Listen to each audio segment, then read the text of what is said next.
Yo, welcome to the Uninvited podcast where we talk about things that get you uninvited to your next dinner party. Yo, we're back, man. What's It's happening? it's been a minute, Hey, yo. We guys. got our usual suspect, main man Matt, right. Ansy, and my man Dwayne What's is in happening? the What's building. Hey. Lots to talk about, but yo, fellas, I just want to take the time to acknowledge our falling soldiers, man. Like especially some people that were close to us. Eddie, Yeah. we all knew Eddie, and it all took us by surprise. It's we all knew Johnny. We all know who Johnny is, you know what I'm saying? And quite frankly, here's a quick story, right? When I first moved to New York, right?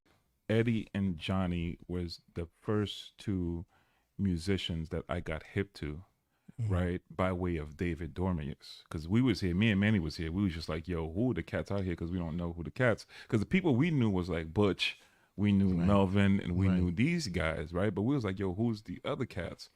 Which the first people was Eddie and Johnny. And I can remember Eddie coming to pick us up from Far Rockaway at that time, right? Just to come back to his house and to meet his brother.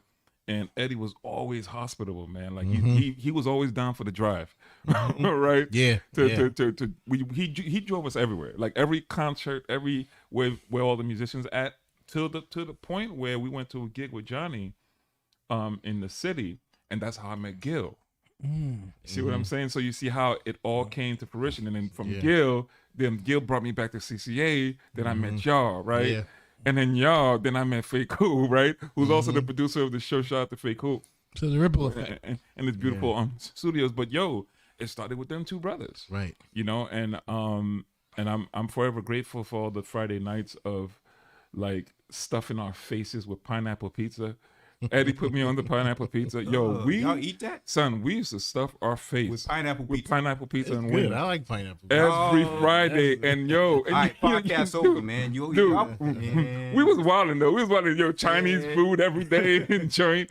But but But quick I thing just still can't wrap my head around it. that might be probably the part of the problem. In our community, and I'm probably more guilty than anybody, we don't look after our own health in our community. Yeah, we don't. But I'm not sure if it was a health completely. Like people were saying that it's health related issues, but I'm not sure Nobody knows. exactly what it is. Like I'm not sure that the family's gonna release that either. It's just the suddenness of it is crazy. And then Yeah. like that's people we know. You know what I'm saying? Right. And then now we're talking. And then I reached out to Johnny, man. I'm just like, yo, dude, man. I can't imagine what that might feel like for you, and then more or less, like most of the family, the mother, the moms and pops, and all that stuff. That's just a crazy news that just got everybody like, yo, Tripped out. Yeah, that shook. Like, that what definitely shook happened? me. Yeah. yeah, man. On a more uplifting note, DMX as well. All the fallen soldiers. Shock Shock G. It's You know, been a the minute. Humpty Black Dance, Even the prior- dance, do the hump, For all y'all- that, for y'all man. keyboard players, y'all lost a legend. You know what I'm saying? Yeah, Yeah. Chick. oh yeah, since Chick. then, yeah. Chick as well. Everybody, man. So, man, rest in peace, guys. Yeah. Take care Paul of yourselves. Jackson. Paul, oh gosh, Yeah, right. Paul Jackson. Yeah, man. Headhunters, yeah. Yeah, man. So just want to take the time out in the beginning, man. But listen, so much has been going on, y'all. But wait, before we get into that, because I know we Right. ready to on a more uplifting note, because I said I was going to do this. All right, That good, I good. want to give a toast to my man Eli, who's also part of the fam, for becoming a U.S. citizen. Oh, Eli's a U.S. citizen. Eli. This week. A word? Yes, he became a U.S. citizen. That's right. Eli, congratulations. Go back to Brazil.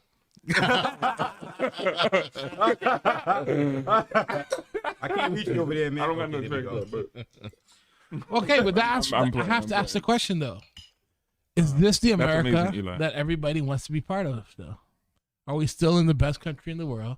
Are we still the folks that people come to when they want a better life?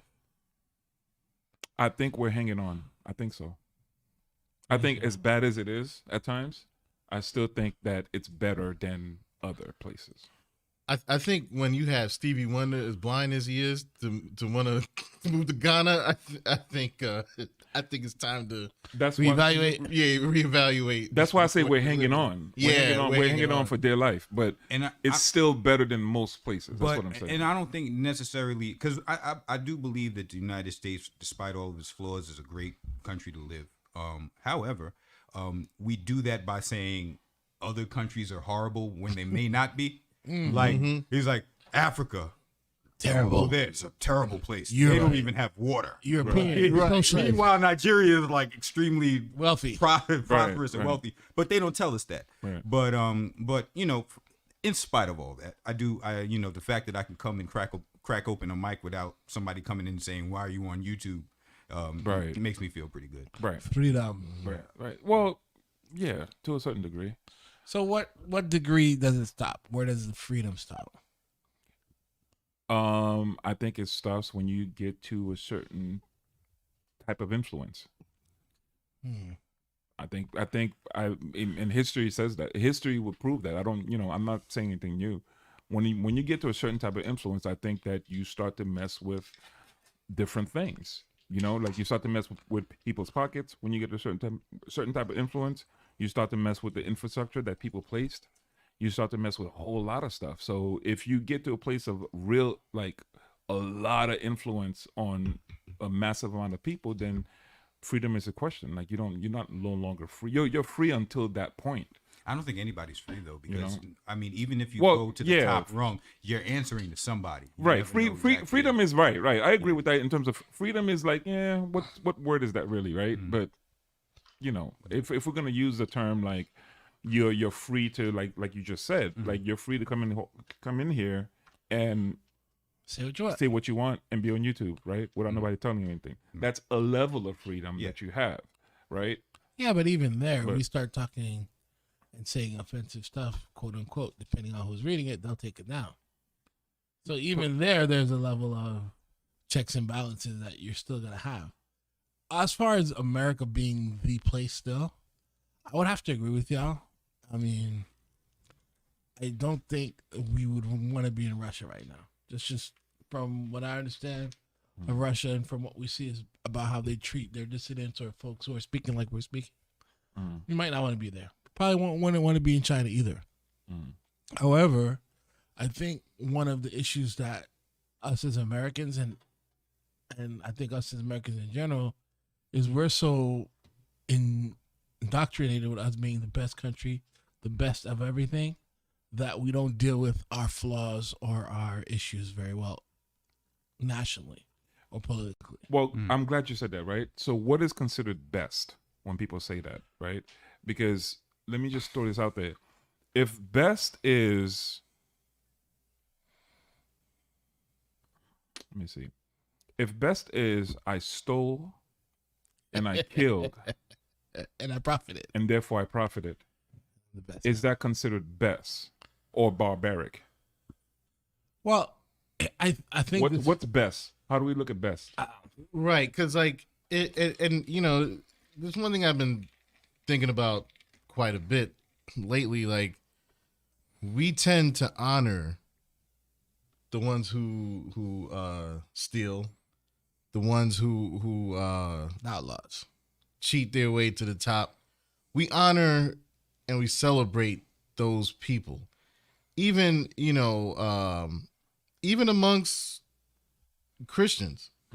They'll put these guys in their sermons like, oh yeah, well, the guy from Heinz or the guy Pemberton who stole Coca-Cola from the original, or was it Pemberton? One of the guys who, I think one of them stole it from the guy who made the actual the formula.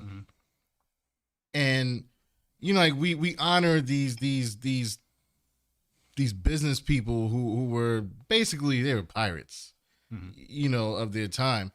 And we say, well, yeah, they did it, prosperity, and we celebrate that. And it's like, well, that's not a system that really works for everybody. So like when we say that America, when we're looking at America now, we're seeing that gap widen so much. and America's really becoming the best country for those who are willing. Yeah, those who are in that top percent, in that in that top percent. But meanwhile, the gap is spreading, and I think what's happening is you're seeing a lot of people seeing that gap, and people are doing everything they can to try to jump on the other side. So this is why the housing market is looking ridiculous. Stocks and now people are getting into crypto, and people are trying to control that now. So like you're seeing, people are trying to do everything to try to keep up with that other percent, to try to get to the other side of the wealth gap. So it looks good for a certain percentage of people, but for a lot of other people there, it's like, no, we're hanging on. Right. But when I say, like, I'm talking about militarized in the streets, military countries where you're walking around and there are troops there and they're doing unreasonable searches, like the NYPD in the 90s. They've kind of, they've gotten a little bit Giuliani time. Yeah, Giuliani time. So, but there are people that live with that. There are people that are living in war-torn countries. So I'm saying, if I have to live between a war-torn country and United States with a wealth gap, and our healthcare is not that great, and our education is kind of horrible. But if I had to choose between the two, yeah. So you're mostly talking about in extreme cases. Yeah, I'm talking extreme cases. Yeah. Now we're not a great country as far as making sure that everybody has some level of, not really wealth, but at least can get along. At least can live in a way with respect and all with prosperity. I don't know what's in that coffee. That's not good.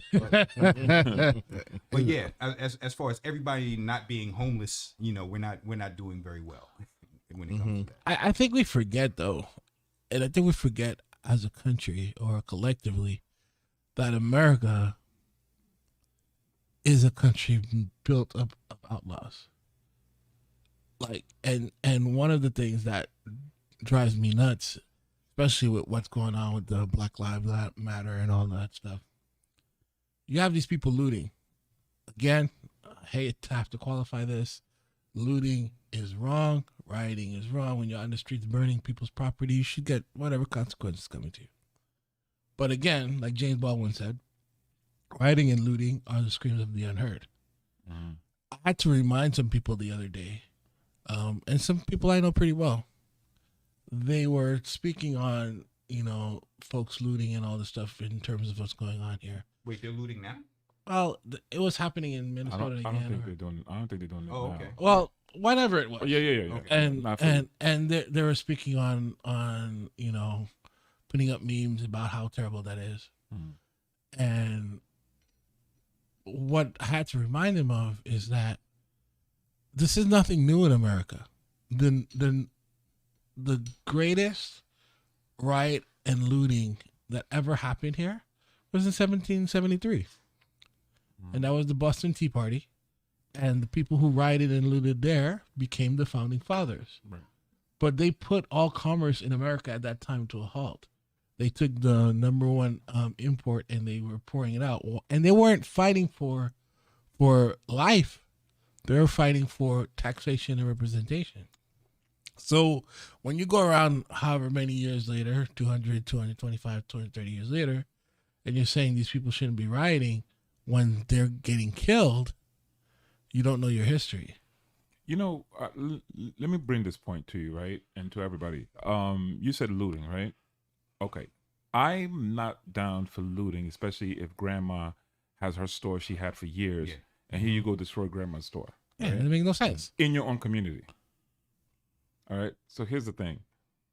It's funny because it feels like looting is only wrong and advertised as wrong When it's black people. When it's white people, right? they're surviving. They're surviving. They're doing the best of a bad situation. And we could, I could go through YouTube to countless videos of white people trying to stab cops, right? Yeah. And nothing happens. So I think that like we have to be careful when we say, oh, no, we have to be specific and say, no, they don't like when you loot as the black person, I mean, right? Well, I mean, I but think white people charging the Capitol, For freedom. no one was killed except for that girl, and that was because she was trying to force her way through the door, right? And that was last resort. You're trying to force your way through a door, then therefore you got killed because you're trying to force your way. But them marching in there, nobody got killed. A black group trying to do the same thing. You already know what would happen. I don't got to even go down there, right? So I think that when we look at the narrative, we have to be careful of like, listen, when they're talking about looting is wrong and we're subscribing to that, they're meaning for black people it's wrong. Like, yo, you don't loot. We can loot. You don't do it. Well, you know, because and they're backed up by that because we all know, let the circumstances change in terms of who charged the Capitol, we're done. It happens with Kyle Rittenhouse. It happened with and all the mass murderers get to walk home. They get to go. That's what I'm saying. So we've seen it over and over again. Right. So it's been told to us. You know what I'm saying? Without them verbally saying it.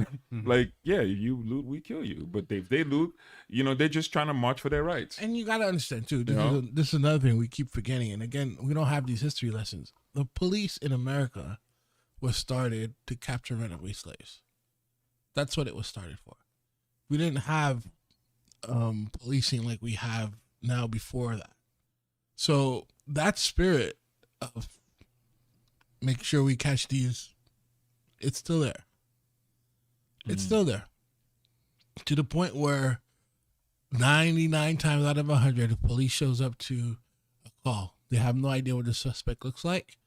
There's a black guy, white guy, Spanish guy, whatever. Who's going to get held up first?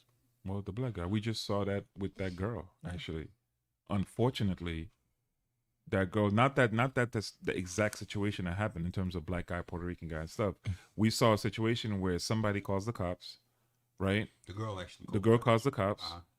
No one knows what the problem he is. Comes on the scene. He doesn't know what's the guy what. taking out his garbage. He doesn't know what's what, right? And I can't completely go off on the officer because he's running up on the scene. He's like, yo, I don't know what's what. Like, oh, she has a knife. She about to kill this person and do this, right? So while I can't do that, I could also say it's funny because there are different men. You know, I'm not a cop. I've never been in a position where I have, I'm forced to make a decision, right? And I have a gun, and I'm forced to choose, right? So I can't, like, there's some level of like reservation there in terms of like me trying to explain and understand what happened, right? So I don't know that side yet. But what I do know is oftentimes when I see data and I see the similar interactions that happens with white counterparts, right? I see you wrestle them to the ground. You speak to them for 20 minutes. I see you speak to them for 20 minutes. I even see you running away from them. Yeah. Because they're like, you fucker! Yeah. And then you, as a cop, you're running away. Like this, I could show you the video on YouTube. And you take them to Burger King afterwards. You take them to Burger King, right? So if I have all that data in front of me, I'm like, well, damn, like, you could have just pulled up and shot in the air. You know how it is when you shoot in the air. Everybody freeze, right? Well, I don't know if shooting in the air would have been because she was in like mid-stab. Right, but what I'm saying is this, right? There's a greater chance of survival if you try to stop somebody with a knife than with a gun. You might get stabbed up, but there's a greater chance you might survive, right? As a cop. If you're trying to get in there, right, and solve an issue or do that or whatever. Like, again, I'm not saying that he should have did it, he should have did that, he should have did this, because I'm not a cop, right? But all I'm saying is when I have data, I'm like, well, then how come you handle y'all as a community of cops handle this situation like this towards white folk, but when it comes to black folk, to kill first. Well, shoot and kill. Well, I mean, are you talking about in general, or are you talking about the Makia? I'm talking about that situation, okay. But I'm talking about there are hundreds of situations not exactly the same, similar situation where two white people are going off at each other, and you come and there's reasoning with them. Well, you know what I'm saying? What was her name? Makia Bryant, I believe was her name. Yeah, I think so. Let me look. I don't know what's her last name. In that particular situation, Tiny, what up? I saw the video, and I looked at that video countless times. when you know police got the call and that there was somebody with a knife looking to stab somebody. Right. So when the cop rolled up, okay, that's the call. He doesn't know anything about the context or nuance or anything that happened. He just kind of rolled up, saw somebody with a knife looking to stab someone, and you know he reacted. Right. But I wouldn't, you know, that's just a really bad situation. Like here's the problem: if it was two white girls fighting, they wouldn't have got shot. Well, I'm saying that's the bottom line. I'm saying that they wouldn't have gotten shot. When she got shot, she was in mid-stabbing motion. If it was two white girls fighting, they would not have gotten shot. Period. Are you sure? Can you say that? I'm pretty sure. You're pretty. You can say that. Well. Here's the thing, though. You could just collect data. Yeah. Like you don't have to believe me. Like I'm looking at the video. I'm looking at the video in itself. Now, I'm not making a blanket statement to say, oh yeah, that you know this is what happens. Like in all accounts, like because there are a lot of people that reacted before actually either looking at the video because that's the way that the media kind of sets it up.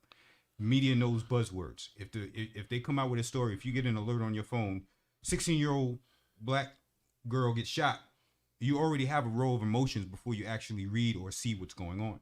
Right. And I believe that we are, as of right now, a very reactionary culture, to where we make ourselves look almost kind of foolish when the real stuff comes out. We don't wait. It's just, I saw this happen and I already have an idea of what happened already. So, like LeBron James, that's what happened with LeBron James. LeBron James put the cop that actually shot Ms. Bryant and said, "You're next." Yeah. It's like, well, in this particular situation, this is not the Derek Chauvin situation. Even though it happened the day that he got, you know, that the day that the guilty verdict came down, like within minutes, this is the same thing that happened. And I have an idea about that, but whatever. But no, speak on it, man. Speak on it. Yeah, I mean, when it comes, I think when the weather starts to get warm, they just find like more black people to shoot, and then they put it in front of us in a certain way. It's not like they're trying to tell us facts. They're trying to incite an emotion. Our news and our TV is pretty much connected. So, did anybody get to see Them yet? It's on Amazon. Very popular. No, I haven't got a chance to see it. Them is a show that was written, or not written by Lena Waithe, but she's the executive producer, and Little Marvin is director, and it was a lot of race things. So it's basically the whole premise of the show is that a couple during, like, I believe it was the 1950s, moved from South Carolina to Compton, California when it was white. And it chronicles 10 days. In those 10 days, every single atrocity that happened to black people in history happened to them in 10 days. And it was very angering to a lot of people. My issue is when it comes to the populace, they are very emotional and sometimes not very logical. The singular person is logical. But when you have a bunch of people, a populace, like a huge population of people, if you put emotional, you know, if you play on their emotions, they're going to do it, and it can be very destructive in the way that they do it. When you say that, you're talking about black people. I'm talking about people in general, but let's talk about black people because we're all here. Okay. So I'm in it. It's not a good thing to do that because a lot of times we'll act without kind of knowing what's going on yet. And if you do that, it's just harsh. You act in a harsh way, and then nobody walks away in a good way after that. Well, the thing is, I think that, I mean, the media knows that. You know, they know to put out these stories, and even some, you know, quote unquote influencers, they'll put out certain subjects or even certain topics, and they know they're only giving you half of the story, or they're not even giving you the full scope on it. They're only giving you certain buzzwords, buzz topics. I mean, I know we're gonna jump back in on this, but that whole thing where Black Lives Matter put out that thing about Biden putting in weapons in the community. Yeah, it wasn't weapons. It's not. What those items were coffee makers and electrical wires and other things. See, when you hear military putting in equipment, a lot of people are thinking he's putting guns in the community. That's not what it is. Well, no, well, and actually, I think there was something about this. I can't remember the exact code for it, but when it comes to militarizing the police, they have been getting more guns and weapons and things of that nature for the local police, which is what Black Lives Matter was speaking to. So, you know, they're not for militarizing the police, and really, I'm not either. But yeah, so that. But yeah, I mean, they did mention that there were rifles, but there was other things mentioned in that thing. But again, they're only going to give you the certain buzz topics. I don't want to see this, but I think in order for there to be real police reform, you gotta, and I hate to say this, but you almost have to normalize showing white people dying at the hands of police, because the argument was always, well, white people are dying as well by police. Where? Yeah, where is it? So if there's evidence, let's normalize the media showing that. But that's not sensationalism. That's not going to get the rating. Right, because they know the emotional impact and they know, you know, the history of this country. It's the dynamics, everything is there. The history is there. But if we show that, once you get a fearful white person in this country, in the conditions of this nation, this is when you're going to see real reform, because that's a dangerous person. Well, I think I want to touch on a couple things. First, we talked about not getting the full story from the media. Then we talked about the militarization of the police, and then we're talking about not getting the full story or who's going to make the change. Well, if I'm a cop, black, white, whatever, I'm a cop. I go to work every day, and they tell me, listen, this summer's going to get crazy. Here's the riot gear. We need a couple more tanks. We're getting a couple more helicopters. By the way, we're going to get more guns and more tasers. By the way, you're not going to be able to take any time off because we're going to need you to be ready on guard because of what's going on in the streets right now. You're telling me we're at war. You're telling the cops they're at war. You're telling them they can't take no time off. You're giving them more guns. You're telling them to protect themselves. You're telling them to watch their back. And then you go ahead and tell them, see, the media doesn't love you anymore. The media hates you guys. And they're coming after you. So watch your back. And then every 5 seconds, you got Black Lives Matter talking about how the pigs are this and the pigs are that. And then now the same police officers who we're trying to reason with, they're on a whole nother emotional, psychological place. They're feeling attacked. They believe they're at war, because at the end of the day, they're still getting shot by bad guys. I mean, maybe not as often as on the crime TV shows, but it does happen. They are putting their lives at risk.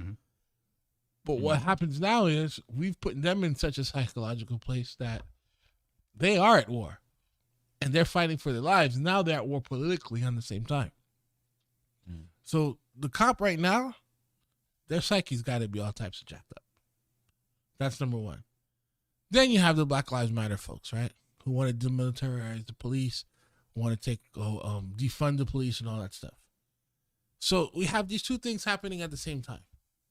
So now you have a group of folks talking about they're going to take the money away from the police, pointing the finger at police for every 5 seconds. Unfortunately, a lot of it justifiable. Cops being super, super, super sensitive right now, to the point where they don't know what's right and what's wrong. And then you got the news media showing everything wrong with our society as far as black and white, as far as police doing this, police doing that, without giving the full story on either side, just giving a story to fit their narrative to make enough ratings.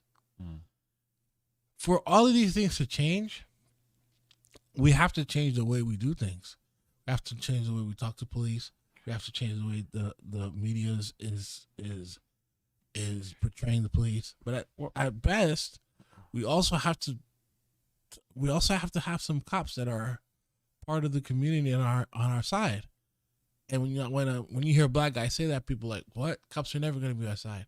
Well, if we keep saying that, that's what's going to be. And I think that's what we're shown, because like a lot of times with Black Lives Matter, anybody remember like what's going on with this was 2 weeks ago, Adam Toledo in Chicago? No. Guess because Adam Toledo isn't a black guy, but he got shot by the Chicago Police Department. Like he was running down an alley, and then he stopped, and I think he put his hands up, or they thought he had a weapon, but he got like shot. I saw that video. That was crazy. Oh yeah. But that I was wondering, it's not getting a lot of airplay. But I mean, people in his community, like Latinos,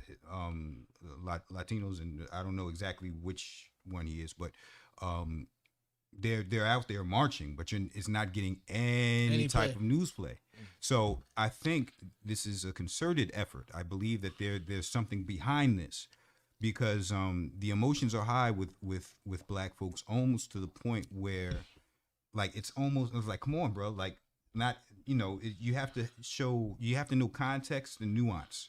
And I think we're losing context and nuance when it comes to this. Well, if you every 5 minutes, let me just jump in there and say that I think that I hear what you're saying, right? Mm-hmm. And I think from just how I grew up, what you're saying seems logical, right? Seems great. Until that's not what.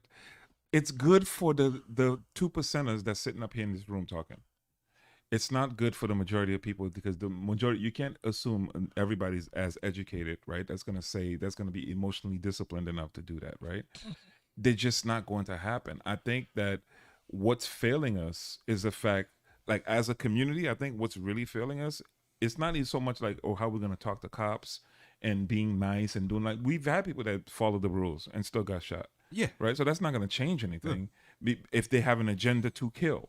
Like you just mentioned, if their mindset and their psyche is to say we are at war, then the first thing they think about is to kill. So it don't matter what you say. Anyway, I think that where we go, the common denominator of us in terms of black people is we don't have our own system. We don't have our own justice system. Everything is mangled. Everything is like I hear you, but everything is like, let's try to understand a little better why they kill your ass. Well, no. Why they don't care about your understanding. Mm-hmm. They don't care about how philosophical you are, bro. The idea is when I see you, like you said, perfect example. If I'm 22 years old, like that kid, right? He is young. He just got on the force. His idea is, I'm going to pull out. I see danger. I'm trained to shoot. Neutralize. Right? So he's not going to wait for you to explain to him, like, this is not the case at this point. I'm not saying that that's what should happen at that point. But what I'm saying is there's no more talking and like, there's no. I thought it was a taser. There's no more trying to reason with white community in terms of these things anymore. That day is gone. Right now is more of a time where our internal work needs to be present. We don't have that like financially. Like no, yeah. Like, I'm not saying. I'm saying we need can. to be the ones that, like, we have a system or we have a hierarchy that if this happens in our community, this is the ramifications of this happening in our community, and then black people come out strong. We need to start being the highest consumers and start going back to inventors like we once were. Right? We need to start going back to those things. We buy everything. We're so entangled with other cultures, we don't know what's our own anymore. You know what I'm saying? Like, if you really want that change for real, then we have to have our own structure, like the Black Panthers started to do, right? And that they just took the narrative and changed it towards something else.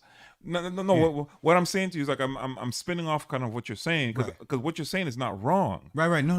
Yeah, I hear you. But it's just it's crazy to me how, like, when things happen to our community, we always are encouraged to do the right thing. You have to think things through, and I'm like, yeah, that's good. We should, but later for all that right now, because we clearly at war. You know what I'm saying? okay, Like yeah. it ain't. Well, Anytime, like I can't reason with you. I'm not interested in reasoning with white people. I'm also interested in reasoning with my own community and finding out, like, yo, Yo, we why gotta do something are we different. doing this, yo? Like, why? How can we get better at this? Because we suck. No, like, yeah, we're no. losing. I'm saying, when I say context and nuance, I'm not saying giving people the benefit of the doubt. I'm not saying, well, Okay. I'm not expecting cops to be good, but Okay.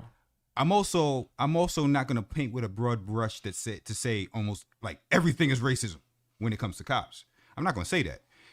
Now, that thing where he says, I don't know the difference between my gun and my taser. Okay. Yeah. Yeah, that's, that- Warning. Yeah. But if you go down I-95 and a cop pulls you over and the cop says, hey, man, I pulled you over because you got a broken tail light. You're racist. No, you got a broken tail light. well, yeah. I mean, come on. You see what I'm saying? Yeah. I Yeah, mean, but wait. But but see, that's me and you though. Like but we know that. We know No, but that. that's the problem right there. You do have a broken tail light. So that encounter shouldn't end up with me dying. Yeah, I'm not saying that you. That's the problem with no, the I'm whole saying thing. no. I'm saying that we That's how a start lot- with that. I'm saying that we start with But that. that's the thing. You have a broken tail light. You're speeding. Next thing you know, 10 minutes later, I'm dead. How did that happen? How does that happen over and over and over again? Yeah. Just recently out in Jersey, right there in Perth Amboy, young black kid gets arrested for not having his bicycle registered. right. yeah. The Yeah. the first cop let him go, said, all right, whatever. And then the other cops come back, and then it's the issue. And then the kid gets arrested. Right. But it's just like, to your point, it should have just ended with that first cop, gave him a warning, whatever they was doing, No, but I'm saying, anytime that you take one situation, try to normalize it for every situation, it becomes an issue, whether it be good or be bad. So they'll be like, oh, if I said cops are intrinsically good, and every time I get every time I get stopped by a cop, it's like they're doing the right thing. They're good. I'd be an idiot. But if I also said every time I get stopped by a cop, that dude is trying to kill me, I may be thinking that in the back of my mind, but it may not be true in all cases. Here's the difference, though. Here's the real problem with that. I agree with you all the time. But you can't take a chance. You can't take the chance and give the cop the benefit of the doubt because if they're trying to kill you, you're going to be Like, dead. check it out with Dante Wright, right? Yo, that situation, I was just like, damn, son, because you could clearly see that he panicked. Yeah. He panicked. He was like, yo, I'm going to like that mentality that you're saying. Like he probably thought like, yo, I'm gonna die. I'm gonna and then he just like, yo, dude, don't move, because in you moving. Like I'm watching the video and I'm talking to the video as if like, I'm like, yo, don't move, don't make any sudden moves, right? Because then that could be deemed as you're resisting or that you're trying to reach for something, right? So, and I'm like, damn, son, why do you have to move? But you could clearly tell that he panicked. He's a kid, he panicked, right? Now they were in close proximity of him, right? Again, we're talking about probabilities, right? And chances, right? Chances are you could have subdued him. Right?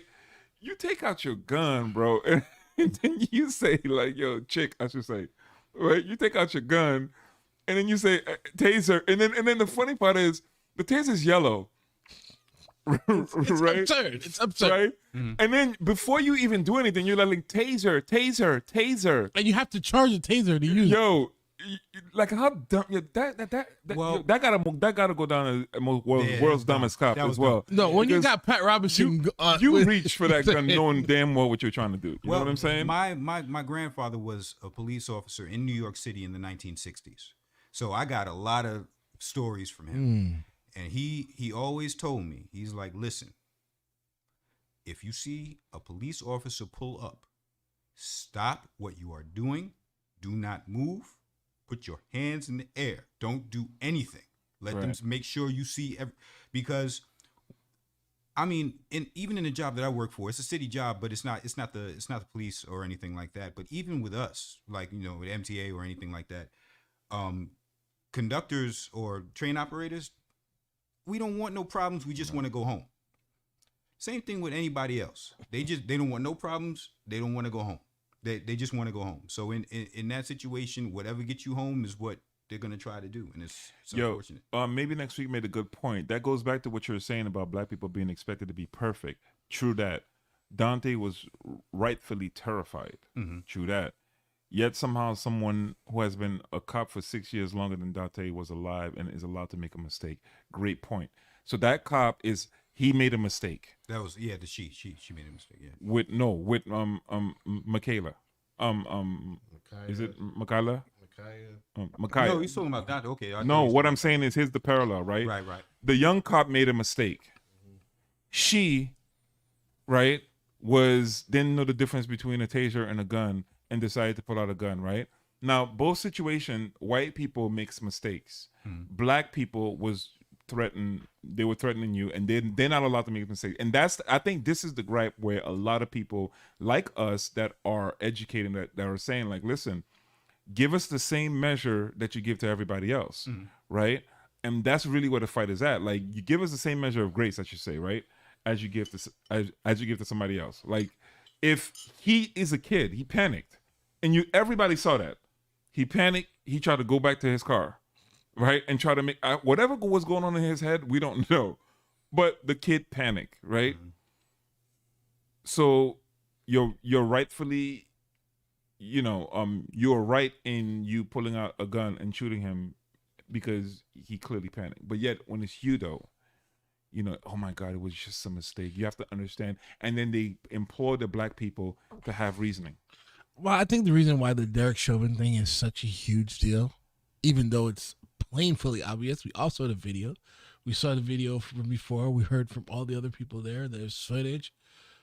The reason why it's such a big deal is because the qualified immunity thing got thrown out, where this particular cop did not have carte blanche or blanket immunity to do what he did, because 99 times out of 1,000, I think we were talking about this online, me and Dwayne were.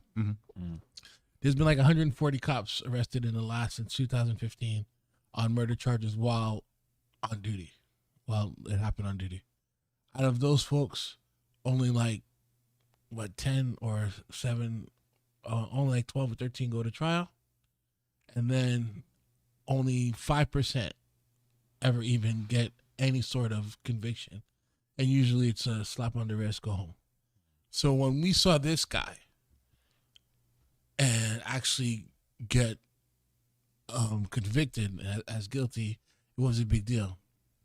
But like Dwayne was saying, the problem with that is, was it really justice, or did the system not want to protect itself? Because if they let him go, this thing would have blown up. Everybody knows that. Oh, yeah. Yeah. So, because was it really justice? So now we have to even man, question that. Man. Yeah. I'm going to tell you right now. Matt, jump in there. I'm going to tell you right now. I'm looking at that case. I'm looking at that judge. I'm like, yo, he ain't getting nothing. He's going to get 12 years. Bruh, listen, man. That judge body language, if you know how to read body language, yo, I hope I'm wrong, bro. I really hope I'm wrong.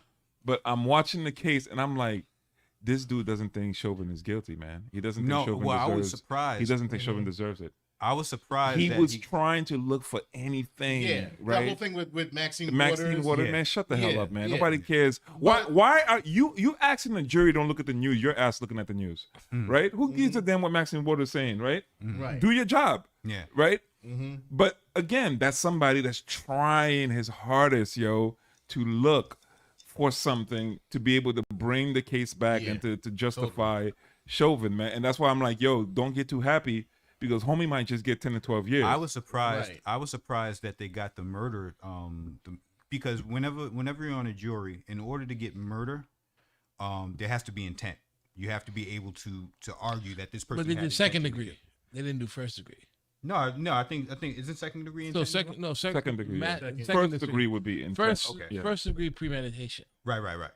Okay. This one is in the heat of the moment you decide to kill somebody. Okay, that works. So it wasn't like he left the car to go kill the dude. Yeah. In the moment, he said, "Okay, I'm going to kill the dude." Yeah. Okay. But I think it was a case of he just did it at the wrong time. Who, Chauvin? Chauvin, yeah. And the reason why I say that, because I think there's too much riding on this case than any other case in the history of this world. Because when George Floyd died, it wasn't just Minnesota that It was New turned York. up. It was New York. It was the world. California. Yeah, then everybody. it was Tokyo. Then it was Brazil. Then it was Paris. Everywhere. So like everyone's eyes are on this case, and had it gone the way it went, you would have had a whole nother situation, maybe even worse than what was happening about almost a year ago. Yo, call me crazy. I think the white folks sacrificed Chauvin Oh yeah, they just to keep the status quo. Well, no, you don't know that yet because he hasn't been sentenced. He yet. hasn't been sentenced. Yeah, Yeah, been but the guilty verdict is I'm not saying that's enough, but it's a start. But I think they're Listen, okay man, with him That going. guy, that woman. I never thought I would come Because- to this in the United States, but I think that listen, death penalty is necessary, bro. Listen, here's my thing. You call it people. Go ahead, Christians, come over there. Come with all the stuff that you want to. Eye for an eye. Come, an eye for an eye. Damn right, nigga. Eye for an eye. You know why? Nah, yo, we ain't doing that no more. We ain't playing that game no more. You kill, we kill you. Simple as that. You feel the same thing we feel, it'll stop. America was, again, I said it in the very beginning, was barbarically, right, infused. Meaning, like, that's what they did. They killed. They destroyed you, and they took, right? You can't fight. You can't try to reason with a barbarian. You kill them. Well, this is. You know what I'm saying? Straight up, like, yeah, Right. like if you kill my family, right? We know how this works in third world. Not sorry to say third world countries, like, in other countries, right? You know how this works. Release them to the family. Let me do as I please to this dude, right? Yeah. If I decide to let him live, so okay, I decide to let him live. But let me do as I please to this family. And then you start to see cats know, like I posted, twice. they'll know the difference between a taser and a gun at that point. Yeah. Right? Because cats will start to think like, yo, dude, the repercussions of this Release show. No, is Or, I mean- release Chauvin to the family. Release Chauvin to the street. that's the reason why the Second Let him Amendment get won't dealt. happen in New York. That and let's videotape it. Yo, that's what I'm saying. Like, if they're not Nobody harsh says. consequences like death or finances, Yeah, the, but what the other portion of it is, where does it end? Because that logically would just get us to a straight up purge. well, then what? Once What? a year, Yo, twice a dude, year. am I saying anything that haven't happened in the Bible? Yeah, but Wait. Am I saying anything that haven't happened in the Bible? Then people go to war? They went to war. Then people kill They killed for the sake of peace in their land? So what are we talking about, man? Why are we scared all of a sudden? Why are we talking about like it's brand new all of a sudden? We killed before. That's what I'm saying. You see the mentality? The mentality when it comes to us, oh, don't go to war, just reason, just be good. No, Why no, they're gonna? You can't reason with a barbarian. You kill them, Right. Straight up. This country started off purging. When they got here, Yo. we're gonna get rid of. If they didn't kill them, the smallpox did. But this is what I'm saying. Like, to your point, like, we have decades and decades of this that's been going on, and we don't, at some point, like, you got to realize this behavior just isn't right. You got to know there's something mentally wrong with people. Like, okay, I know that we all have passing thoughts. Like, okay, you see somebody, you go, oh, Yeah, man, I'm I not don't like going this. out. Yeah, I'm gonna knock this dude out. I don't like him, but you don't Act on it. you don't act on it. Yeah. I've never been in a car with you and see somebody jogging and say, you know what, let's go shoot that guy. Right.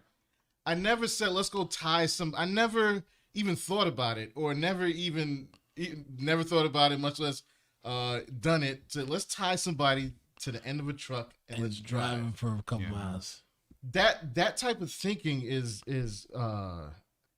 that's psychotic. Satanic. It's evil. But man. here's the straight up thing. it's what it is. Decade after decade in this country, it's been approved for a certain group of people to act out on that behavior. You have the law and judges who are deciding people's fate says, you know what, your behavior is fine, you're free, and so we have decades of people approving this behavior on a political side, on a legal side. And what do you expect when we get up to now? Like, you have this one kid who shows up in a church and just starts to just shoot kill, was it 9 people in Right. Charleston?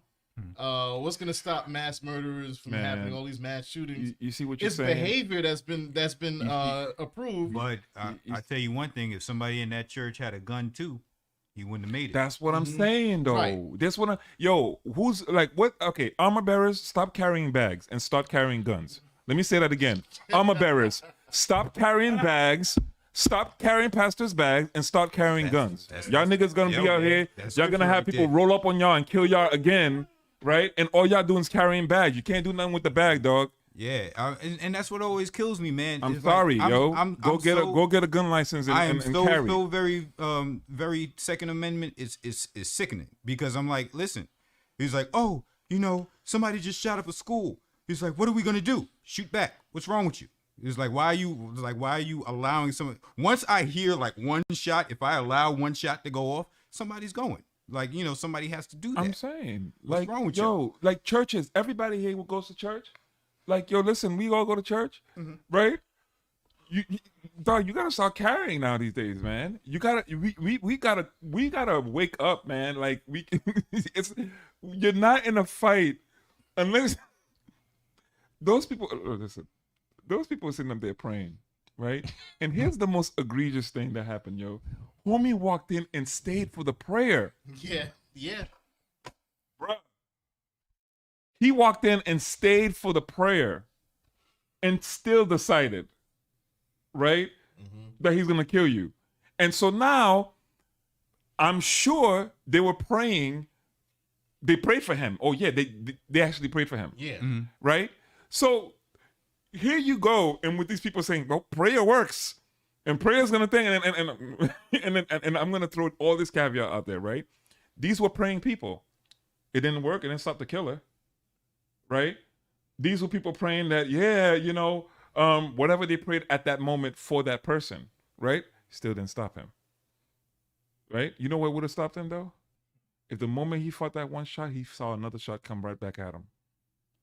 That he would have ran right out the church, or he would have died. He wouldn't have killed so many people. You understand what I'm saying? And that's where I think that we've been hoodwinked, man. We as a church or community that we call church, and black people, which is tied into black people, because black people are the most going to church people ever, right? And I don't say that as a joke. I mean, we all know that it's a good thing. It has its good thing to it, but we've been so hoodwinked to the point where we've been taught and manipulated in a way that when things happen to you, reach for the Lord while we kill you in the process, right? We're not trained to think that, no, you're not going to come into our organization and decide that you're going to do that. Yeah, we love the Lord. We would kill you too and bury you, right? And then have your funeral and praise the Lord, right? Yeah. But if they started to get that type of repercussion from the black community, yo, bro, we wouldn't be having this conversation, because they know there's consequences. Where there's consequences, actions stop. You think about it.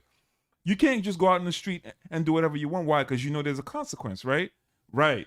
If the black community was strong enough and implemented consequences to certain things, and we had our own justice system. So I agree with you 100%. Actually, I think your idea is not new, though. It's not a new idea at all. I know. The problem with that idea, and this has happened historically in America, Muslims tried to organize under Martin Luther King and Elijah Muhammad. Look how that turned out. Well, let me finish. Black Panthers. Look how that turned out. And there's been countless others that we just don't know the names of. And historically, in our communities, the folks that everybody organizes under are usually ex-gangsters or folks that were the first ones willing to carry the guns to begin with. Right? For that to change, it would have to be, and I know there are a couple, we see them online. You probably know the guy's name, the Second Amendment right guy, black guy. Not messing around. Well, No, not not effing around. Sleeping for the rich. NFTs, right? Yeah, the NFTs. Yeah, And there's another guy. He's literally a Second Amendment right black guy. He's all Sleeping over. for the rich. That dude. I guess so. But anyway, the point that I'm trying to make, his IG page is that. The point I'm trying to make though is that for what you're trying to talk about, Pat, that has to be a whole mentality change. We have to start teaching our kids about weapons. We have to teach our kids about strategic warfare. We have to and absolutely. So here's how church should go. Church? Here's how church should go. You have your prayer, you have your worship, then you go out and you train into the shooting range and you learn how to shoot guns, dog. Straight up. Yo, what have we... Listen, guys, okay, y'all laughing. Y'all laughing. But let me tell y'all right now, if we're in a gunfight, who knows how to shoot? They have... Thank you. Nobody knows how to shoot, man. What are we doing? That's because we live in unfortunately, a blue state. No, that's how... Let me tell you something right now. Church, that's how it needs to go. If since you're saying train young, right? We should be training now. Like, listen, all right, church is training y'all. Here's what we're doing now. We're training y'all how to do this. I tell you what, we're training y'all tomorrow. Why you feel a certain way when I say that though? You know what I'm saying? Because I know I'm looking at it from a very personal point of view. If I have a gun and you come at me wrong, it'd be bad for you, yo. Yeah, but no, but I'm not talking about. I'm not talking about. Yeah, that's. Yeah, go ahead. But that's the point, because guns are a deterrent. So basically, if I go into Pat's house and I'm going to assail his family, I know if he has a gun and I have a gun, there's a 50-50 chance I may not make it. Exactly. But if I'm going to go to Pat's house and assail his family, I know he doesn't have a gun. I know I got a gun. Open season. Yeah, I'm doing what I want. Yeah. So that's what we have to get back to. I believe there was a place in Ecclesiastes that says basically there is lawlessness because the consequence is not, you don't get a consequence right away. So it's basically, I'm paraphrasing. So basically, you can go in and you know that since the consequences aren't going to come, I can go and do what I want. But if I know if I'm going into some place or I'm going to shoot up a school, but I know they have armed guards, I might get shot. I might get shot. Come on, man. So I might think twice, or try to mess with somebody in the street. And we have open carry law, or we have a concealed carry law. And I'm going to mess with that guy who's jogging. You're going to think twice. You're going to think twice, or in Georgia, trying to roll up or pull up on somebody because you know it's open carry. Yeah, you're gonna think a little bit. You're gonna be like, I might not want to do that. I might not want to think about it. I might want to chill, right? Because you're gonna get in a gunfight more than likely, right? Mm-hmm. If it's constant, and then why are we trained to think that's wrong though? Like we're in church, we think like, oh my God, we can't do that. Why? Because if something happens to you, bro, you are not prepared. If something comes to your doorstep, you are not prepared to handle that. I think that like church security should probably step the game. Why we need a new ministry? Just every dude that's in there. Just like I don't think every dude in there. No. I'm saying I think we get some demon possessed guy. Well, yeah, but what I'm saying, I'm saying every to sane person. I'm not saying every single person. I'm saying every single person. I think there is church security, and I think they. Why can't I have one at the audio board? Why can't I have a gun at the audio board? You should. No, you should have a security guard by the audio board. What I'm saying is this. I'm bypassing the psychological education that you need to have, right? We all know, yes, carrying a weapon, you have to have education. But what I'm saying is it should start, though. It should start with the church, right? Well, I think also culture plays a part because, like, okay, you look at some place like the South, the culture is totally different from up north. Like you said, open carry, something like that. And I could see something like that in a place like South Carolina, Georgia, all these southern states. But up here in New York, it's a little different. No, it's different because our governors are different, and they're those blue states, those democratic states that people love so much, are more so into, we got to make sure that they don't have guns. We have to centralize it so that we have total control.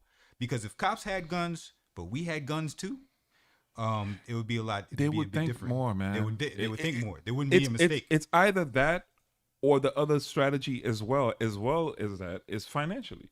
Well, right? But then the other part is like, it goes back to Ansy's comment. Like, then this is war.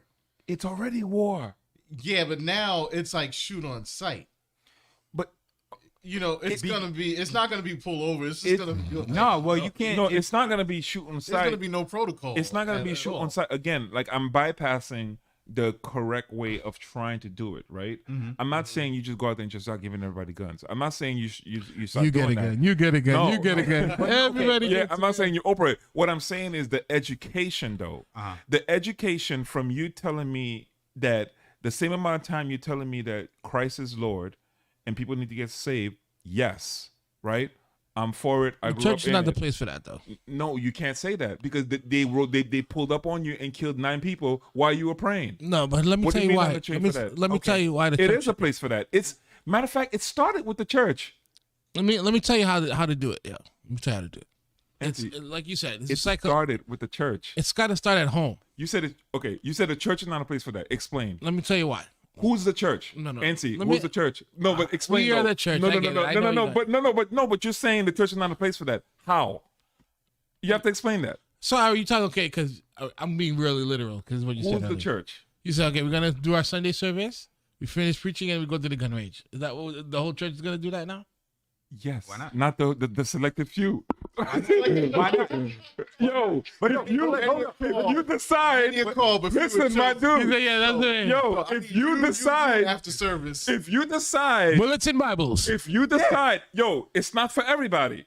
If you decide, like, yo, I can deal with this and do that, then you should be educated and just go to the range. I There's think nothing it's for wrong with everybody. that. I think it's absolutely everybody. I'm saying, you know what I'm saying? I'm saying everybody, like boys, girls. John 15 Housewives, and AR 15. everybody. Yeah, boys as well. Yeah, I agree with Yeah. that because you know what? Train them while they're young, man. But also, let's look at this historically. Okay, let's wait, look at let- this. Hold on. Let's look at this historically for a minute. There are two groups of people, and y'all are gonna love this. But there are two groups of people historically that I deeply respect for what they've done. First one is the Vietnamese because they were able to kick the United States out of Vietnam, yeah, and Haitians. yes, Like historically, you know, they stood up against a superpower. Why? Why did those superpowers leave? Because they fought enough to know that then these people are I'm not not giving up. pushovers. When they're not pushovers, they're not going to stand for this. So let's get out of here because it's inconvenient for us to continue this war. That's what I'm saying. I'm saying if there's some if there's a certain level, if we're on the same level, you got a gun, I got a gun. We're going to continue to do this until I make it not right for you to do this anymore. And that's how that works. absolutely. So what I was going to say, what I didn't get to, the part I didn't get to, it's cultural. Like I got friends in Oklahoma who guns is not a big deal. They got guns in the car, they got guns in the glove compartment, they got guns in the house, guns in the kitchen. The kid's 8 years old, they know what the safety is. They know how to shoot the guns. It's not a big deal. The problem we have in our community here in New York for the last 30, 40, 50 years, they kept guns away. But there also was a stigma with the guns. Mhm. If you have a gun, you're a bad guy. They've done that here. But not only that, now we're going to the next place. Only cops are supposed to have guns.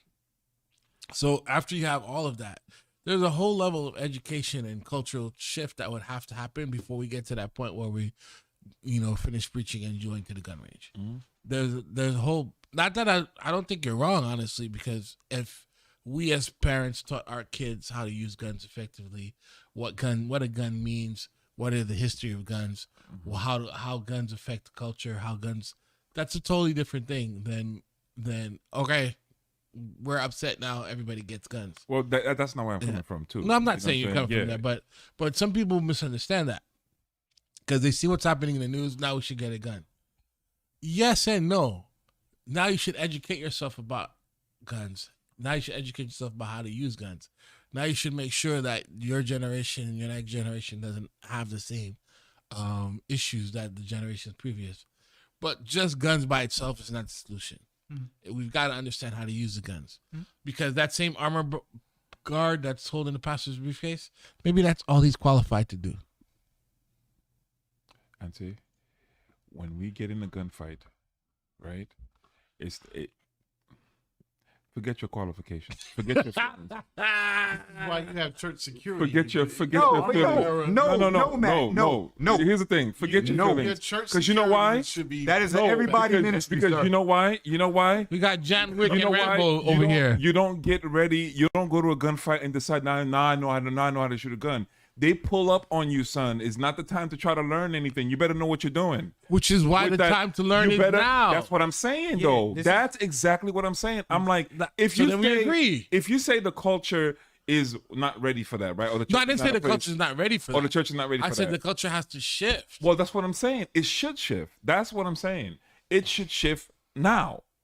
Like church now, like everybody in this room is, I think, sober-minded enough that can handle a firearm, right? Now there needs to be more education on the firearm, right? And everybody in this room. But see, there's Right? too many factors, and especially in the church as well, and in the communities that we live in. The number one big factor is drug culture. You got a lot of people that's Time out, Matt. I'm gonna stop you right there. White people got drug culture too, yo. yeah, but here's the thing: like when you understand drug culture in the black community, and when they put guns in the hands of White people do the same thing. Yeah, white people do the same. yeah, The only difference is You know- we don't see it on TV. You know what I think too? I think, Matt, to throw an idea out is, I think finances, right? Like any community, whether white or whether blacks, right? Wherever you find impoverished people, you're more likely to find violence. We all know that, right? We all know that the reason why I'm more apt to pick up a gun and do some stupid stuff with it is because I'm broke and I'm looking for some way to get some type of funds. Either I rob you, And also, the black community are the only ones that get the press. right? You know what I'm saying? So that stuff is already happens, and I think that's why I say it starts with us financially, right? And then it starts with this training of understanding, like, you know, how to operate a firearm, right? At an early stage for kids, and even us as adults, learning how to shoot a firearm, learning the proper, like, how to control yourself in a situation, right? Granted, every situation is different. You're not going to be perfect at every situation in terms of your emotions and stuff and how you we handle need it. guns, so but you need training. We need guns so No, we can be the I high agree. value men that we are. No, but the thing is, I agree with the training, but here's the thing though. You fall privy to the same, or I'll say this. I agree with the training and everything but you end up not helping the situation at all. How? Well, the thing is, you're falling into the same system that has been created for them, and the thing is, you're not gonna win with guns, because you seem to forget, like, this nation is white supremacy. You having a gun doesn't mean a thing in a white supremacist country, because the thing is this. They're gonna find a way to neutralize you and everything that you have, Yeah, they will just to stay on top. As soon as you want to get on a gun, the laws will change. Dave Chappelle said Yeah, that. somebody read somebody's Yeah, mind. they're doing the laws. Yeah, Yeah, that's right. The, Absolutely right. They will change the laws. Right. Absolutely. So Right. So that's what I'm saying. You're not. That's what I'm saying. The guns isn't the answer. I agree with. Yeah, people need to be trained. But the thing is, you're not gonna do away with the system. There's not much leeway in using your weapon. I would disagree. Matt, they I did would away with disagree. the system. Yeah, I would disagree. The Tea Party. Yeah, you see, that's what you guys are forgetting. They get away with the system because they're the ones that created the system. Okay, let me give you the scenario. Yeah, right? I would disagree. I would disagree. Let me give you the scenario. Go ahead, bro. let You learn. first. You sound right. So if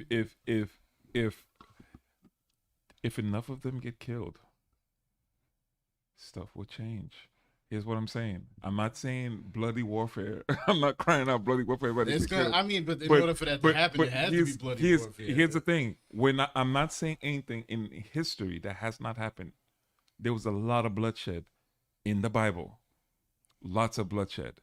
What I'm saying is, it's not that you want to be out there and want to see bloodshed, right? Is when you're dealing with a barbarian, right? You don't deal with a barbarian on your knees while you're praying because he's gonna kill you. You don't fight and put your head down like this, looking at a barbarian. I think you guys are talking about two different things. No, but what I'm saying is, I understand the law. I'm going back to what he's saying. Yeah. They will change the laws. Absolutely, they will change the laws. But what I'm saying is, going back to the very foundation of what I said, if our system, meaning black people's system, which means economically, right? Which means inventors, which means people. Here's a problem with that. That system depends on the white supremacist system. No, the white system depends on us. Yes, but that system depends on that system as well. No, we don't. No. Yes, look, listen to this. The white supremacist system depends on that system because it's running that system. How come black people can never get far in this country? Here's my thing, Matt. No. Here's my thing. Let me You just can say this. invent peanut butter Matt, all you want. Matt, let me say Matt. Jiffy it's an illusion, bro. It's an illusion. What's the illusion? No, the illusion is the black. It's us. We have the illusion. We have the illusion of thinking that we're powerless. That's the illusion. Yeah. And they do a great job at that, right? And that's where we lose the mental warfare. We lose it mentally first. We think that we don't have it. Here's the problem, Matt. If I say, and here's the problem that I have with the word, like, let's circle back around with the word best and great and and hierarchy, like Kevin Samuels, and I want to touch on that, right? Men of hierarchy. Whenever you use a terminology that says I'm best, right, at something, right, that would mean that somebody's less. Right. For you to be able to deem that would mean that there have to be somebody that's less. If I say I am the greatest, right, that would mean that there are people that are not as great as me, right? Granted, like, I'm not talking about people that have different talents, right? And all that stuff that are able to do different things. I'll be cautioned to use the word better, right? But that are able to do other things well, right? You use a terminology, but in that same terminology, there has to be something that's less than you. So what happens is, if I am a white supremacy and I'm greater and I deem to see myself greater, that means that there has to be people that are less than.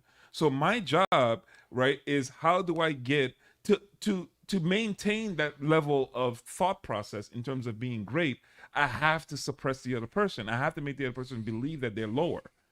That's the game. If I could make you believe that you're lower, then you would never think that you could fight me, right? Right. In terms, if and it's just a terminology thing, it's just, I'm gonna drain it in your mind that yes, you can never do this. And we know, let black folk really unite, right?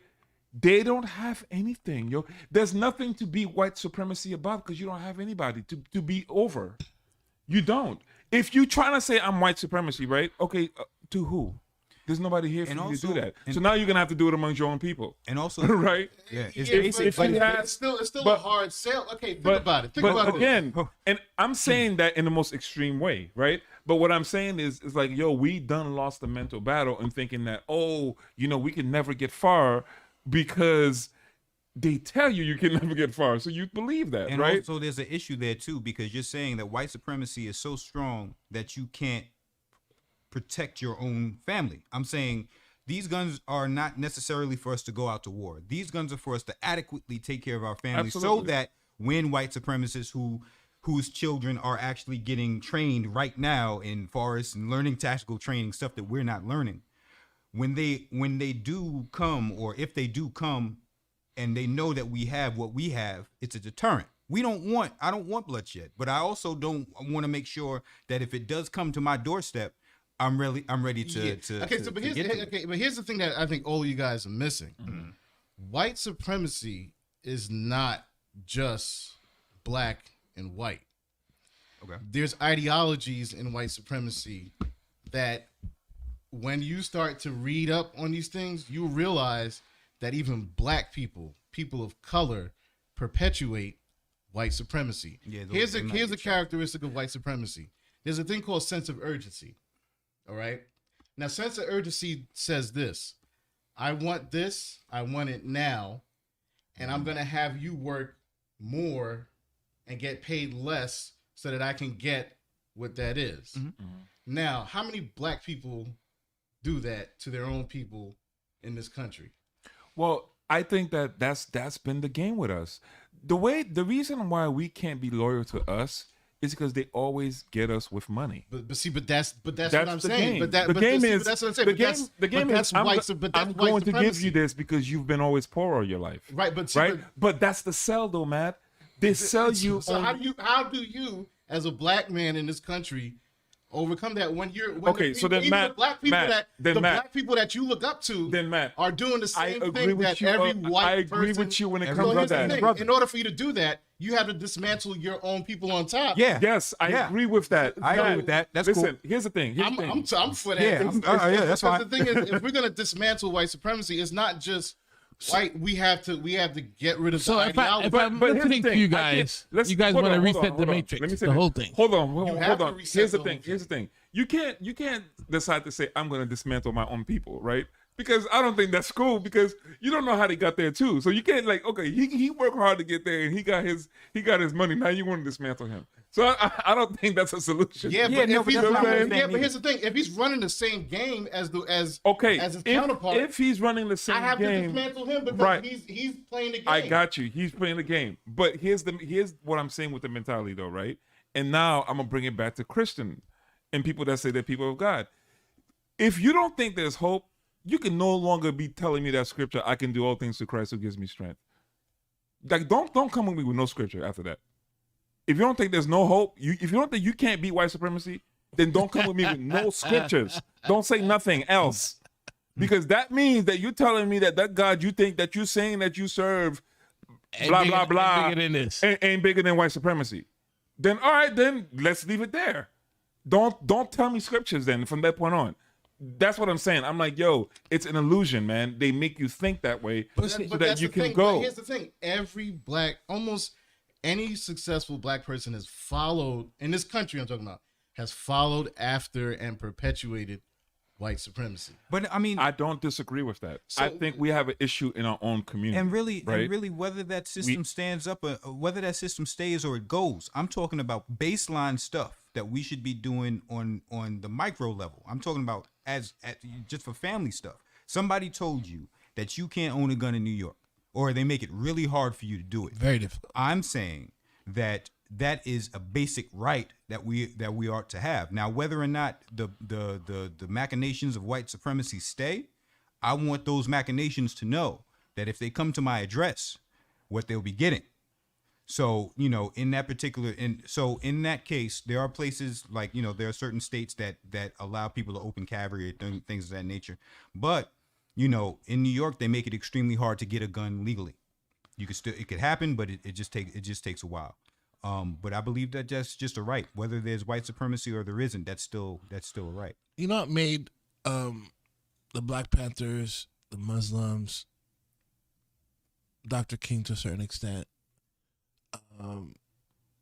even the Haitian Revolution, going all the way back to Bible times, what made the dissenters, Jesus Christ himself, so dangerous wasn't because he got people to physically fight other people. It wasn't because of the weapons or no weapons or nothing. It's what we've been talking about. It's the mentality shift. Like Pat said, no hope. If you have no hope, I can't even change your mind. I won't be able to change your mind if you have no hope. So when Jesus starts talking about how he's going to destroy this kingdom and how he's the king of the world and he's God, flips people out. The same way when he says he's going to reconcile God to the people. The same way when Dr. King says he has a dream, white boys and white girls playing together and blah, blah, blah. The same way Malcolm says he's going to organize his people and they're going to have their own. All of those things are mentality shift. Those are just words. Before those things happen, they had to be spoken of. And I think we've been so indoctrinated that we don't talk about our people being on that higher echelon or rung, or the ones making decisions, or the ones setting the bar for this is the way we're going to think, this is what we're going to act on. What happens is we go to these schools, the white teachers tells us that you might be a good carpenter, you might be a good mechanic. Then we go to college and they say, hey, you can do whatever you want, but you're not that smart, so what you want shouldn't be more than this. And then you you live this mediocre existence, and then you get to a certain age, you realize, well, maybe there's more to life. We're at the point right now where we're getting killed. We're seeing the economics of our country go up and down. We have this virus that's killing folks or not killing folks, depending on who you ask. You have all these things. Now we're in a point where now is the perfect time for people to get things together. How do we want to live? What people do we want to be? What do we want to believe? How are we going to protect ourselves? Are we going to let cops kill us? Are we going to become the cops? Are we going to, so we have a lot of questions to ask as a community. And I think now is a good time to start asking them, because if we decide after COVID, after all the Black Lives Matter, and again, Black Lives Matter should not exist. I don't believe they should exist, but they are a response to what has happened in our country. So if we don't get it together and start changing our mentality, not just going to the gun range on Sundays, if that's part of it, fine. But we got to go way further than that. Of course. Okay, so let me say this. Because the thing is, all of us have been changing our mentality. It's not our mentality. It's the ideologies that's built this country. But they started someplace, Matt. It started when they built this country. Okay, so then Then change your mind. You have to change the ideologies of the country. You gotta change your mind. The same way Jesus Christ said, you know what? Once that veil was torn, and then it started to separate all the customs, all of the Jewish traditions, all of these things that they held true to. It was no longer. I got something for you. I got something for all y'all. Do you think in 1936, let's call him Paul, he was born in Soweto in South Africa. Do you think he believed that one day Mandela would be president? Do you think he believed that one day he would be in a place where his vote would actually decide who the leaders would be?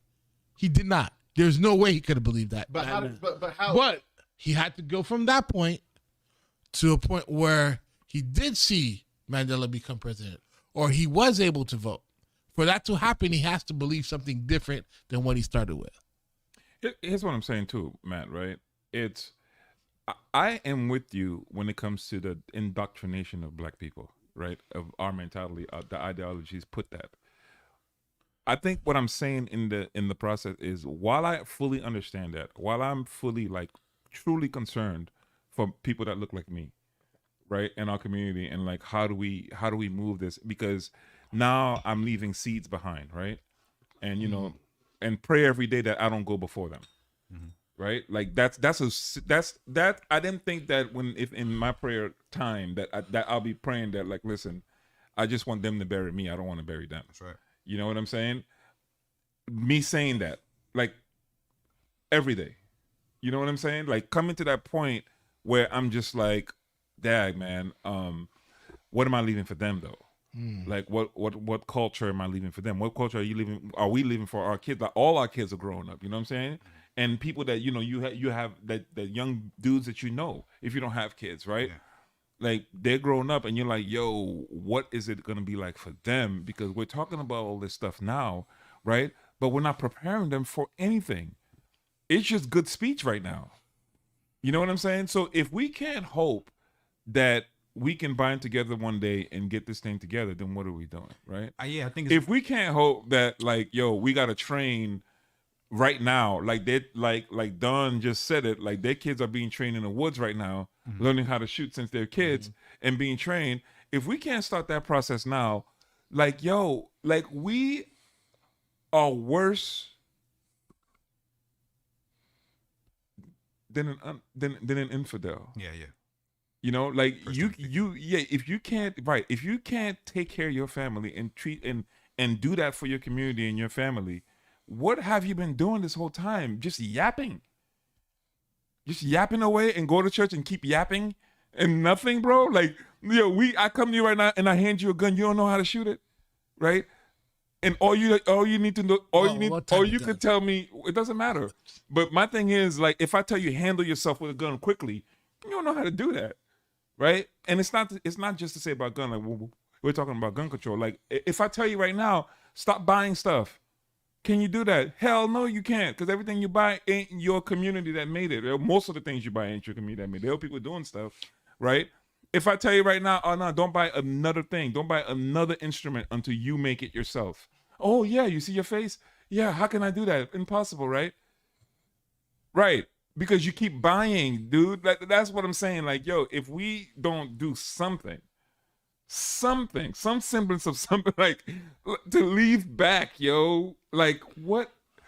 Dude, I'm not down for the yapping culture, bro. Yeah, but don't worry about it, man. We're high value men. We do everything right. It's cool. Yo, what's up with that? And then you got dudes. Yo, hey. I like Kevin Samuels. I really like Kevin Samuels. If we're gonna give good transition.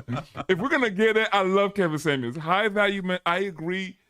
Like, I'm curious to see what he's talking about, because when he says high value man, by the way, it just seems like it's like has to do with funds. How much money you got. Basically means I make a lot of money and I don't have to have one woman because there's you not have a lot options of us. because you make a lot of money. Yeah, they're not a lot but of according to Matt, I'm trying to understand. according to Matt, like you're working for the men anyway, so you don't have.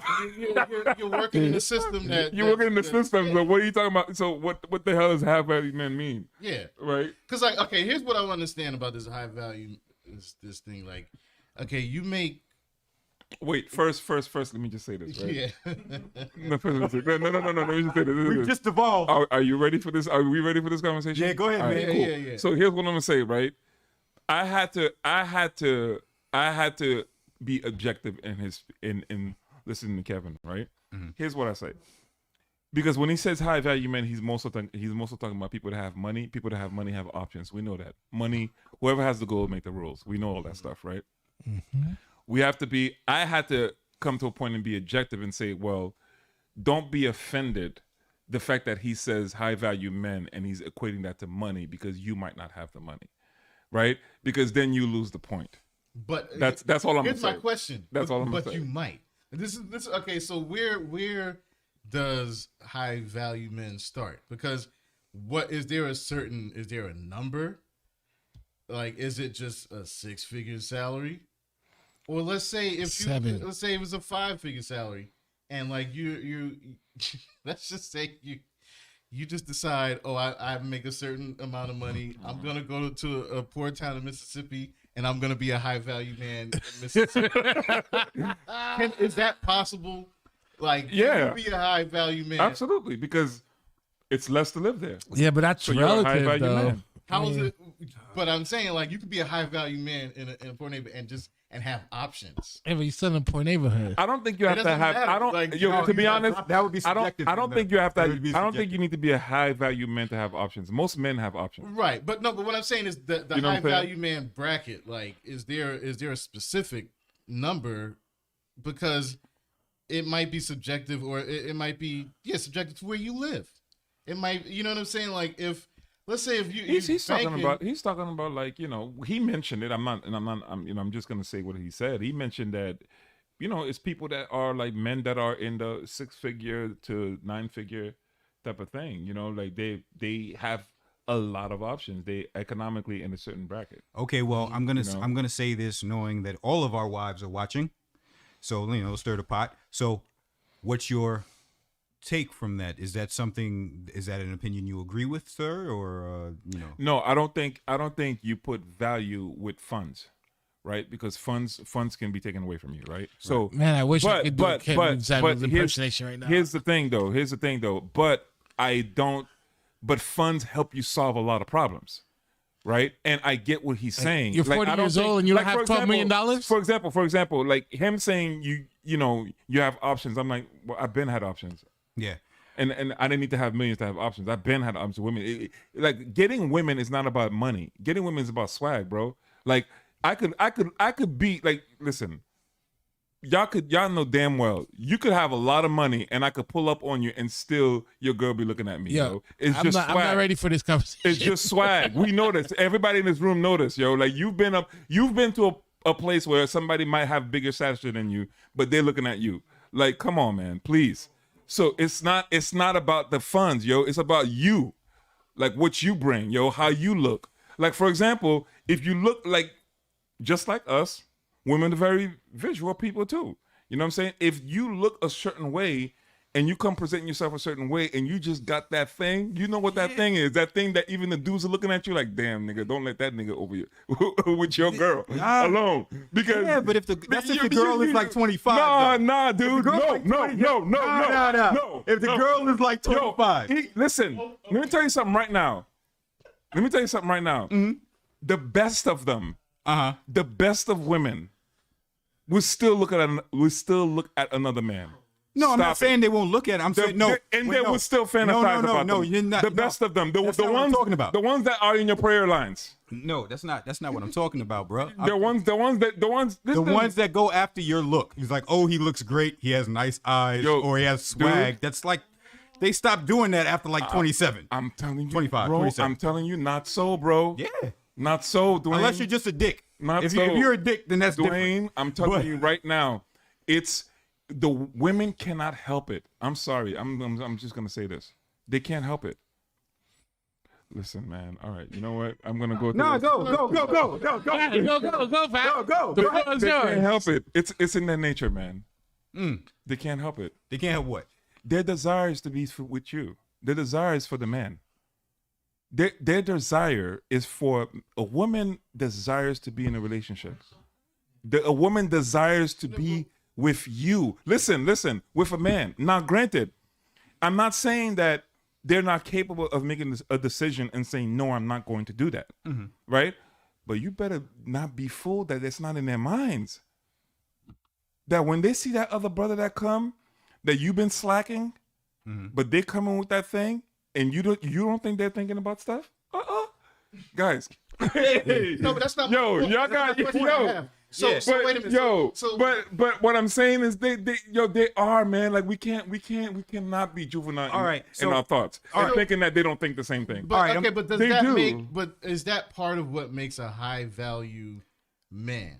No, my point was you don't have the high value man is not just so much in the funds. That's what I was saying. My point was it's in your swag. It's how you present yourself, how you present that package. So are we right? Okay, so it's not just in the funds. Redefining high value men here at this Uninvited. I mean, the funds help. Yo, I think. No, because I'm trying to. I think funds. When Kevin Samuel said that, I said funds. Having the money, right? Even if you don't have swag and you're not that good looking or you don't dress properly, that money overcomes all that, right? Because you got the funds. If you don't got the funds, right?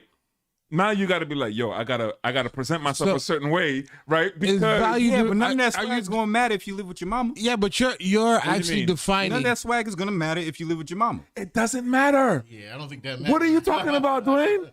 That does not matter if you live with your mama. What type of women are you going to McDonald's in Chicago, sir? Let me tell you something right now. Do you know women? There are women that are out there that would just listen, man. Listen, that would be right now. That would be with you, bro. That would be with you. Doesn't matter where you live, bro. How old are they?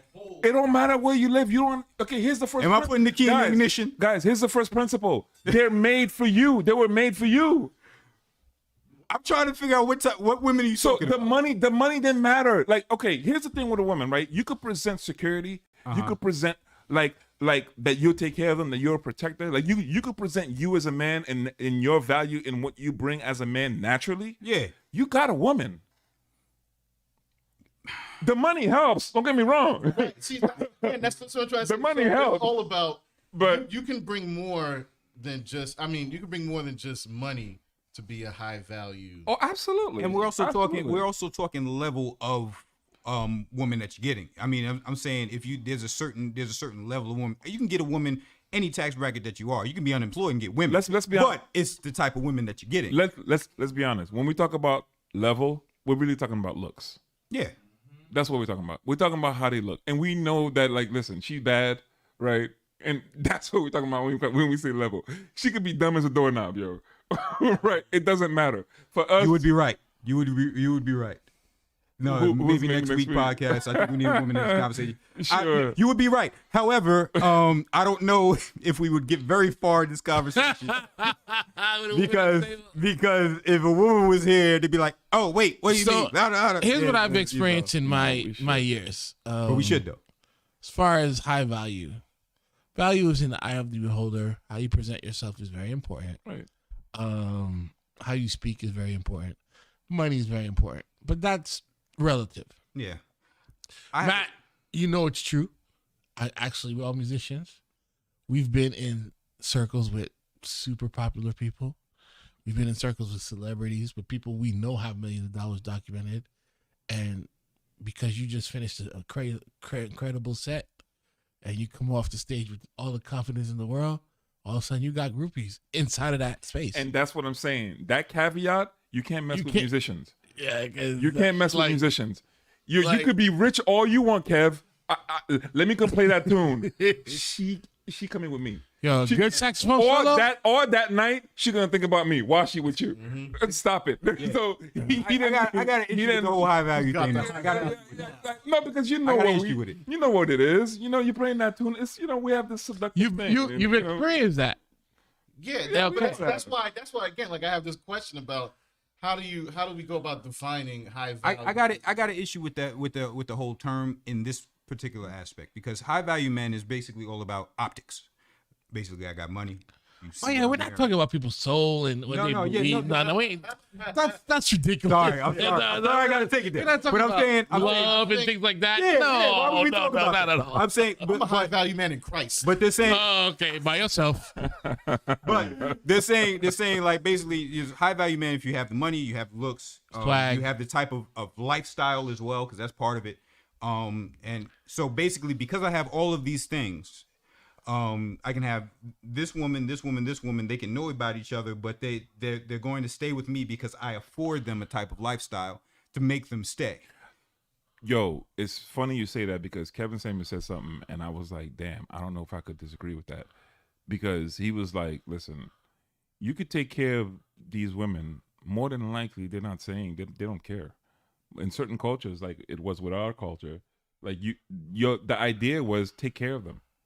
Right, you could have multiple wives. You take care of them. You have to be able to take care of them. That's the idea. That's the exchange. Yeah, but the drawback of that is some of, and y'all know it too. Like go to your grandmothers, your aunties, your mothers, and all that stuff. They were some of the most miserable. I mean, they were taken care of. Right. I'm not saying that they what their feelings were at that time. But what I'm saying is like that is normally what it is. When I hear him talk about high value men, it's men that have options, then that have money. That means that I can take care of you. So you could make a decision that if you want to be with me, and I have even if I am married, I have multiple wives. You want to be with me, fine. If you don't want to be with me, fine too. But I could take care of you if you want to be with me. That's cool. But if you don't want to be with me, that's fine too. But I don't necessarily see anything wrong with that, right? If the woman decides that that's what she wants. Okay, I might be a little bit prejudiced when I say this. To me, that term Rojas, what's up? Is so like to me it just sounds like a term that people like Matt hates that term. Matt hates that term. No, I don't hate the term, but like to me, the vision I get and the people who I hear use that term, it just sounds like a bunch of country folks trying to make something good out of a situation. Like, and no disrespect to people from the South, because my family's from the South. Yeah, but yeah. it just sounds stand like back and stand by Charlotte Courthouse. Don't get at it. But it just sounds like it just to me. Okay, I got me a high value man. the vision I get of a high Get value beat up, Ansy. I ain't playing. man is like these guys who moved down to Atlanta, Charlotte, And just pimping the hoes. San Antonio, maybe Chicago. I don't know. And then they're making some good amount of money, and they have like these nice big homes. Obviously, real estate is booming. There's no tax in some of these states, so they move to these big cities, or some of them are from the big cities. They grew up in those areas, and to me, the term just really just again like it's me expressing my ignorance. I know I'm kind of getting a clear definition now. But it just sounds like just something that just a bunch of country folks just made up and just said, yeah, we're high value. I think too. And it's like people who are successful who move out here. Because like to me, what is high value in New York? Because like it seems like that term is more used in the black community. And Well, I'm I trying to think like, in New York, I think from his background, he's coming from a background of in the corporate world, and I remember him saying that it was because of how we are viewed. You know what I'm saying? So I don't think it's necessarily a term that he came up with. Right. It's more so how we're viewed and what the terminology is in terms of how they look at us. Another way of looking at hierarchy. Another way of looking at it is high value man just being somebody who's rich that has community penis. Yeah. Community penis. but rich. But rich. He's rich though. He can take care of you. No, but here's the logic behind that though. What he's saying, he can take care of you. Yeah, but is but is that the only thing? See, okay, Most women that's want one to that, be taken care of. That's one level. Maybe I'm in the wrong circle because, like, I'm thinking like New York, right? Like, a lot of people just, I mean, no, there's a lot of, I guess, quote unquote, high value men, but maybe, you know, I'm just thinking about the cost of living here in New York versus and what you get down south, like just the living alone. You know what I'm saying? Like, how can you be high value when you have a 1-bedroom apartment? But the thing is, these 1-bedroom apartments cost like $3,000 a month in New York, right? Get your money up, son. Get your stacks up. That's all it is. What I'm saying is, how can you be high value in New York? You could be high value in Atlanta. You could be high value. Get your money up in Charlotte. You know what I'm saying? Or maybe in my Matt, that rubbed you the wrong way, huh? When you said that rubbed you the wrong way. Matt was like, man, please. How could you be high value? That's like, I'm paying $4,500 a month for this apartment. You don't see how much I'm paying? This nigga can come here and be like, I'm high value. You don't see how. Matt was like, later for that nigga. Yo. He gonna come here. He gonna tell me I'm not a high value man. What the hell wrong with him? Yo? Yeah, you know what I'm saying? Because I can think about like that rubbed Matt the wrong way. Think about what New York is like. What we do in New York? Yo, that's not high value. You can't even help it. Matt can't help it. Matt, that messed Matt up. Matt is high value. Matt is high value. Matt is salty. I think any man who rents in New York is a high value. Yo, what? I need a gunshot. That's fine. Yo, that's funny. I think any man who rents in Cali and New York is a high value man. That's right. Well, I mean, listen, man. Right. Listen. If you have your woman, man, and you know, you do what you do, She should respect that. you know. Well, Right. I think here's the problem I have with this whole high value thing. Laying down. It's taking the shift off of the relationship, putting all the shift on the man, which is fine because for so long, you know, you hear women talking about this and that. But if you're a high value man and you just go with this philosophy, you could give a damn about these women's feelings, and it actually demoralizes them even more. Yeah. Now, I'm not saying every high value man is going to do that. I'm not saying everybody's. Ansy, let me stop you right there, Ansy. You don't give a damn about their feelings now. But I'm not with them. but I'm saying, I have no problem to say that. I'm not with them. I shouldn't have to give a damn about their feelings. But what I'm saying, okay, okay, all right. Let me stop. So the problem is, this is why I say you don't care. The problem is, this is why I say it. You don't care about women that I'm not with. I don't care about them at all, yo. The problem is like this. We're not talking about the marriage contract. We're not talking about raising families. We're not talking about, you know, the legacy of that family. We're not talking about the family name. We're not talking about what this couple is going to build in. We're talking about a dude getting extra pussy. Mm-hmm. That should not. That's all it is. That should not define high value for me. Mm-hmm. Now, in the world, fine. But with the level of understanding we have about family, with the level of understanding we have about who we want to be and who we want to move forward, how do we want to move forward as a family, as a group, high value men, the way it's been presented so far, doesn't really jive with what we're doing. Well, I've watched a couple of his podcasts, right? I don't think that's the angle wasn't just that. But that's the way it's been presented. Right. No, what you're saying is logical, right? But I think he was coming from the perspective that women want a high value man, right? They want a Security. high value man without them, and the blame wasn't really on the man, or the responsibility wasn't really on the man. What he was saying that how come there's not as equal as accountability and responsibility on the women, meaning like they want this and they want all, but they that, don't bring any. but of they that. don't bring any of that. You know what I'm saying? And I think It that will was never be that way. and that was the angle that he was saying. Like, listen, like you want this type of person, but he also mentioned like, hey, why can't you? If this is where you're at, then you deal with somebody where you're at. You don't try to go get these high value men as you want, because they're not on your bracket. You're not on their level, Yeah. right? In terms of that. So if you have a man that you want to build with, then build with that man. That's what he was saying. You know what I'm saying? It's not so much like, you know, it's more so a lot of women are calling because a lot of women in this age they're single. There's a bunch of women that are single, and they're like, yo, we're looking for this man, Man, 'cause this they're ideology unrealistic. of this man, and they're unrealistic. And then here he comes. He's like, yo, dude, you're not going to get that. And you're just not. Here are all the reasons and, why. and if you are going You're to short, get that, you have got to a be. gap in your teeth, and he does it. I've Yeah, oh seen yeah, a couple yeah. of those He things. does. He goes in because he was an image consultant, and he brings all that stuff with him, and in his thought process. So he's saying all that, but you know, to be honest, man, I don't think a lot of things he's saying, dude. Yeah, I don't think he's. Tell I don't me a think lie. he's Totally. Yeah, I don't think he's totally wrong. To me, I just. I mean, don't- his presentation is what his presentation is, Yeah, but I just think like, and I'm probably to Ansy's point. It's just like I can't go through life looking at this concept of high value man. Matt, that got Matt salty. That got Matt And really this upset. whole- Matt, you're high value to me. That got Matt really upset. but that also that concept of alpha beta male too. Yeah.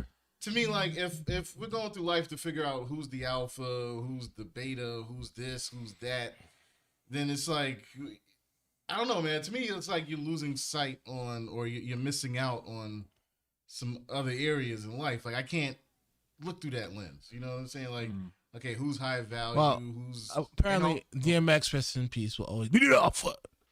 But my thing is like high valued like alpha men, as people have described it. And here's my point where I always like go left with when people start talking like this, right?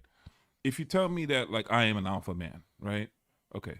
The fact that you have to tell me that, man, Zero. you're zero. right. You're not, right? Because you have to tell me that you are. You have to do all these things to show me that you are.